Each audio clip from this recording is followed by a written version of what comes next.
ایمیننٹس Bosnia میں بیٹھے ہوئے جن کے اوپر اس وقت ظلم ہو رہا، انہی کے جارجیا میں بیٹھے ہوئے، جارجینز تو ہے بھی اصل میں ٹرک، نسل ٹرک ہے، بوسنینز جو ہے ٹرکس نہیں ہے، لیکن یہ اسی زمانے میں اسلام لائے تھے جبکہ یہاں پر آل عثمان کی حکومت قائم ہوئی تھی اور پورا مشرقی یورپ جو ہے وہ ترکان عثمانی کے زیر رہی۔ بہرحال یہ ایک سزا کا دور جو ہے وہ تو آ چکا، دوسری سزا اور سختر سزا کا دور اب آ رہا ہے۔ اس کا آغاز گلف وار سے ہو چکا ہے، جیسا کہ میں نے عرض کیا ٹائم ٹیبل کوئی نہیں دیا جا سکتا، خبریں موجود ہیں اس کے بعد یہ ہونا ہے، یہ ہونا ہے، یہ ہونا ہے، اور 8 اقساط میں ہم ندائے خلافت میں وہ مضمون شائع کر چکے ہیں جس میں احادیث میں جا کر سنن ابی داؤد کی روایات ہیں، بڑی تفصیل موجود ہے، اور یہ ہے مجھے بھی پسند نہیں، آپ کو بھی پسند نہیں، اور پسند نہ ہونے کی وجہ سے زبان پر ہم نہیں لاتے، اسی وجہ سے لوگ جو ناواقف ہیں۔ یہ سارے ممالک حدیث میں موجود ہے کہ مسلمانوں کے ہاتھوں سے نکل جائیں گے جنہیں یہودی گریٹر اسرائیل میں شامل کرتے ہیں۔ شام سارا، عراق سارا، مصر کا ڈیلٹا جتنا علاقہ زرخیز ہے اس کا جو بھی اچھا علاقہ ہے سارا، شمالی حجاز کا علاقہ سارا، یہاں تک کہ حدیث میں تو آتا ہے کہ مدینے کے دروازوں تک پہنچ جائیں گے لیکن مدینے میں داخل نہیں ہو سکتے، اللہ تعالیٰ خصوصی حفاظت فرمائے۔ لیکن یہ کہ مدینے کے دروازے، مدینے سے اوپر کتنا حجاز کا علاقہ ہے، عرب کا، سعودی عرب کا، ترکی کا بھی مشرقی علاقہ جو ہے یہ سارا موجود حدیث کے دروازے۔ تو یہ بڑی تلخ بھٹی آنے والی ہے۔ لیکن دوسری بات جو میں عرض کرتا رہا ہوں اب اس کے حوالے سے آئیے، اس روح عرضی پر چاہیے بات کے سامنے رکھ دیجیے، یہ کیوں ہے سزا؟ سزا اس لیے ہے کہ ہم نے اسلام سے بے وفائی کی، سیدھی بات ہے۔ اللہ کو تو نہ ہم سے کوئی دشمنی ہے نہ ہمارے دشمنوں سے کوئی اس کی دوستی ہے، بعد اللہ سبحانہ اس کی دوستی کہاں کفار سے کہا ہو۔ نبوکدنضر کے ہاتھوں بنی اسرائیل کو پٹوایا تھا اگر تو کیا نبوکدنضر سے دوستی تھی اللہ کی؟ اور کیا اسرائیلیوں سے اور یہودیوں سے کوئی دشمنی؟ ان کو تو غرہ یہ تھا کہ نحن ابناء اللہ واحباؤہ، ہم تو اللہ کے بیٹوں کے مانند ہیں، ہمیں تو آج بھی نہیں چھو سکتی، لن تمسنا النار الا ایاما معدودات، آئے گی بھی تو چند دن کے لیے چھوئے گی، ہمیں فوراً نکال دے گا اللہ، ہم تو اس کے بیٹوں کے مانند ہیں، چہیتے ہیں، ابراہیم کی نسل سے، ہم سب محمد کی نسل سے نہیں ہیں صلی اللہ علیہ وسلم۔ وہ تو صرف سادات جو بھی ہے سچے سادات ہیں یا بنے ہوئے سادات ہیں وہی دعویٰ کر سکتے ہیں نا کہ وہ حضور کی نسل، اور وہ بھی نسل کیا ہے، حضور کی تو نہیں ہے، وہ تو حضرت علی کی نسل ہے، نسل بیٹی سے تو چلتی نہیں ہے، وہ تو بیٹے سے چلتی ہے۔ حضور صلی اللہ علیہ وسلم کی اصل نسل جو ہے وہ تو اللہ تعالیٰ نے چلائی نہیں، وہ تو حضرت ابراہیم کا بھی انتقال ہوا، اور اس کی اپنی جگہ پر ایک حکمت ہے، وہ اس سے میرا موضوع نہیں ہے۔ تو ہم تو نسل نہیں ہے محمد کی صلی اللہ علیہ وسلم، کم سے کم ہے تو نہیں ہے، لیکن وہ یہودی تو کہتے ہیں ہم ابراہیم کی نسل ہیں سب کے سب، تو انہیں تو یہ غرہ ہونا جو ہے یعنی معلوم ہوتا ہے کہ وزن ہے ان کی بات میں، نحن ابناء اللہ واحباؤہ، وہ ابراہیم جسے خلیل اللہ قرار دے رہا ہے اللہ تعالیٰ میرا خلیل ہے، واتخذ اللہ ابراہیم خلیلا، جسے امام الناس قرار دے رہا ہے جاعلک للناس اماما، جو ابو الانبیاء ہے جس کی نسل میں سینکڑوں نبی آ گئے، جب ہم اس کی اولاد ہیں تو اللہ کے ہاں ہمارے ساتھ پریفریشنل ٹریٹمنٹ ہوگا۔ یہ ان کو غرہ تھا، یہی ہمیں، لیکن جان لیجیے جب انہیں پٹوایا، جب قرآن مجید نے کہا فلما يعذبكم بذنوبكم، ایسا ہی تمہارا غرہ ہے تم اللہ کے چہیتے ہو تو اللہ تمہیں کیوں سزائیں دیتا رہا ہے؟ نبوکدنضر سے کیوں پٹوایا، رومن سے کیوں پٹوایا، اس صدی میں جرمنوں سے کیوں پٹوایا، لاکھوں کی تعداد میں۔ معلوم ہوا کہ اللہ کا معاملہ جس قوم سے بھی ہے کووننٹ ہے، وہ میثاق ہے ہمارا اللہ کے ساتھ، میثاق قرآن ہے ہمارا، ان کا میثاق تورات تھی، پکڑو اس کو، خذوا ما آتیناکم بقوۃ، پکڑو اس کو مضبوطی کے ساتھ جو ہم نے تمہیں دیا ہے، اگر اس سے بے وفائی کرو گے تو ہم سے کوئی تعلق نہیں، بلکہ تم مجرم ہو گے اصل۔ باقی لوگوں کے پاس تو کتاب ہے نہیں، شریعت ہے نہیں، دین ہے نہیں، ان کو تو پہنچانا تمہارے ذمہ تھا، تم تو ان کو کیا پہنچاتے، خود اس سے بے وفائی کر بیٹھے ہو، لہذا ساری دنیا کی گمراہی کی ذمہ داری بھی تمہارے کندھوں پر۔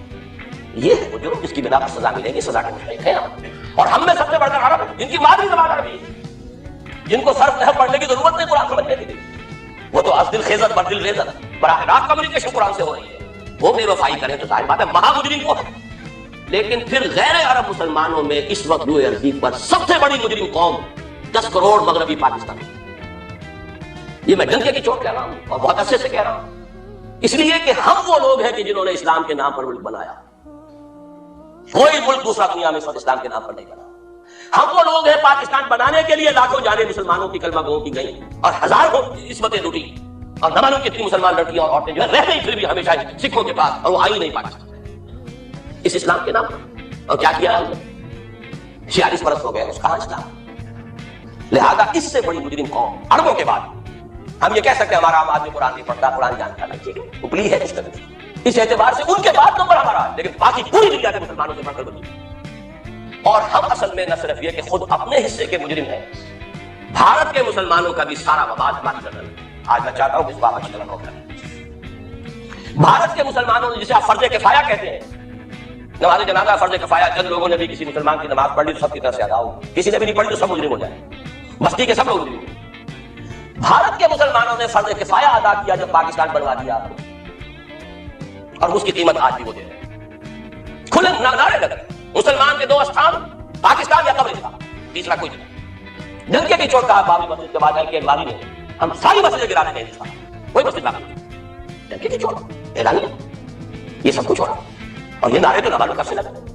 اور نہ معلوم کب سے میں یہاں یونیورسٹیوں کے اندر اور اپنی تقریروں میں غور کرتا رہا کہ کیا وہاں ہو رہا ہے، لیکن ہمارے تو کان پر بھی نہیں دکھتی، ہمارے تو وہی دھندے ہیں، وہی کاروبار ہے، اپنا بزنس ہے، اس کے سارے مسئلے ہیں، اس کی اپنی بلڈنگیں ہیں، اپنی موٹریں ہیں، اپنے ٹیلی ویژن ہے، اپنے کئی کورسز کے ڈنر ہیں، اللہ ہے اللہ میں پیسے کیا اسلام سے؟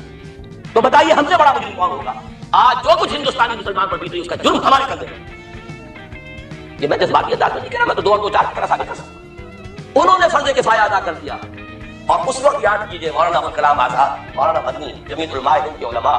اپنے تقدس اور اپنے تدین اور اپنے تقویٰ کے اعتبار سے انکوشنیبل، کوئی شک و شبہ نہیں ہو سکتا ان کی نیت پر اور ان کے تقویٰ اور کردار۔ انہوں نے کیا کہا تھا؟ یہی کہا تھا کہ یہ پاکستان بنا کر تم مسلمانوں نے ہند کو 3 حصوں میں تقسیم کر دو۔ 3 میں کہا تھا، 2 میں نہیں، 3۔ حالانکہ بظاہر تو ایک پاکستان بن رہا تھا، لیکن یہ مولانا ابوالکلام آزاد کے الفاظ تھے کہ 25 برس سے زیادہ یہ 2 خطے یکجا نہیں رہ سکتے، اور 25 برس کیا 24.25 برس میں ٹوٹ گیا پاکستان، 25 برس پورے نہیں ہوئے، اور ان کے الفاظ تھے کہ 25 برس سے زائد جمع نہیں رہ سکتے، 24.25 برس میں ختم ہو گئے۔ 16 دسمبر 1971 کو پاکستان ختم ہو گیا کہ نہیں؟ 71۔ بہرحال نوٹ کرنے کی بات ہے، انہوں نے ہم نے کیا کہا تھا؟ میں نے مسلم نہیں کہا، میں نے بھی نعرے لگائے، چاہے غیر شعوری دور تھا، ہائی اسکول اسٹوڈنٹ تھا، پاکستان کا مطلب کیا، لا الہ الا اللہ، فلک شگاف نعرے لگائے ہیں، اور نوائے وقت کا پرچہ انتظار کرتے تھے اسٹیشن پر کھڑے ہو کر، ریلوے اسٹیشن پر، کہ اب گاڑی آئی اور اب نوائے وقت لیا اور ٹھہر گئے پورے شہر میں اس کو پہنچانے کے لیے۔ ہم کیا کہا کرتے تھے؟ ارے نہیں، 2 طرف سے پاکستان جو ہے مضبوط پاکستان ہوگا، ہندوستان میں کسی ہندو کو جرأت ہوگی مسلمان کے لیے کوئی میری نگاہ سے دیکھ لو، وہ سارے خواب کر گئے، وہ تو حرم ہوئے، وہ 2 طرف کا جبہہ تھا وہ تو ختم ہوا، اس لیے کہ وہ زنبور تو اب رہی تو کھل گئی، نارتھ ختم ہوئی، وہ مشرقی پاکستان۔ اور حال یہ ہے کہ آپ کی وزیر اعظم بنگلہ دیش نے یہ بھی پسند نہیں کیا کہ بابری مسجد پر جو بیان تھا وہ نواز شریف صاحب کے ساتھ مشترک بیان دے دیں، یہ اشتراک کی دنیا کے سامنے نہ آ جائے کہ مشرقی پاکستان سابقہ اور اس وقت بنگلہ دیش کی وزیر اعظم اور مغربی پاکستان جو اب وٹ ریمینز آف پاکستان کے تحت صرف پاکستان ہے، اس کے وزرائے اعظم نے مشترکہ بیان دے دیا، یہ بھی نہیں آنا چاہیے، یہ حال ہے۔